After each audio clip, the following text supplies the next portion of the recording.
Okay, so what we're going to concentrate on now are screw components.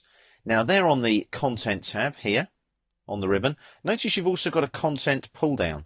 Again, it gives you all the same information. Look, there's content libraries, screw connection, fasteners, drill, bushings, shaft generator, and so on. It's all in there. Notice you've got cams there though as well. You've got calculations. It's all there. The icons look familiar because again, they're all up here on the ribbon.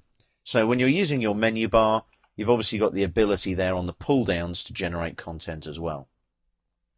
Okay, let's have a look at these fasteners now on this panel here on the ribbon. We've got screw templates, got screw connections, and we've also got the screw components here. Now, let's have a look now at just some of the screw components. We've touched on this a little bit, but what I'm going to do now is click here and insert a screw or a bolt into the drawing. I'm going to go for a socket head type there, and I'm going to use British standards again because I'm working with a metric British standards drawing. So I'm going to go for that one there, a hexagon socket head cap screw regular thread metric. And I'm going to go for a side view, that one there. So it'll ask me to specify an insertion point, and I'm going to drop that there in the midpoint there, take it across there so I've got the angle, click on the perpendicular snap. Now it'll ask me what size thread I'm going to use. I'm going to use an M10 and I'm going to finish, and then it'll ask for a length. So I'll drag that and click, and then I select that and click here and go for a regular length.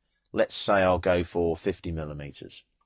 So I hit escape there now. Now that's added the screw part of the screw components. What I need to look at now is what else do I need there? Now you'll notice there I'm probably going to need some washers. So what I'm going to do now is go for my washer here, and I'm going to go for a taper, and I need a metric taper, and I'm going to go for a side view there, and the insertion point when I zoom in will obviously be here, won't it? It'll be the intersection of this edge with the center of the bolt there. So I'll pick that point there. Rotation angle, if I use my snaps there to rotate along the 0 line, and I'll go for, let's say, a 12, and I'll finish that. As you can see, there's a little bit of overkill there. That's a bit on the big side, isn't it? So what we're going to do, we're going to undo that. That'll undo the zooms first. And then I'll go for a standard washer. So I'll go here, like so. I'm going to go for a plain washer, BS 4320, Form A and B, and I want a front view there, like that.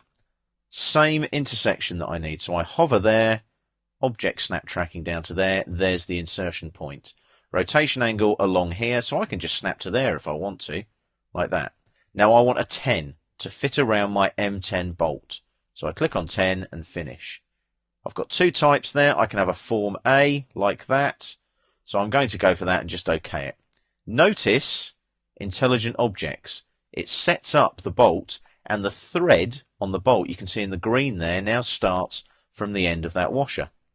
Let's add a nut to that bolt, so I click on the nut here, again on the same panel on the ribbon. I'm going to go for a standard hex nut, a BS 3692 regular thread to match my bolt there. And I'm going to go for, let's say, a front view. And the insertion point is going to be at the edge of the washer there on the center line of the bolt. Rotation angle, I'll just use the perpendicular snap to get the 0.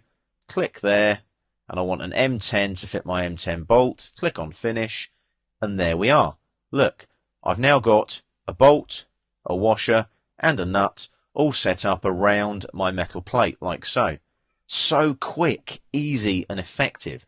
And that's just using the Fasteners panel on the Content tab on the ribbon.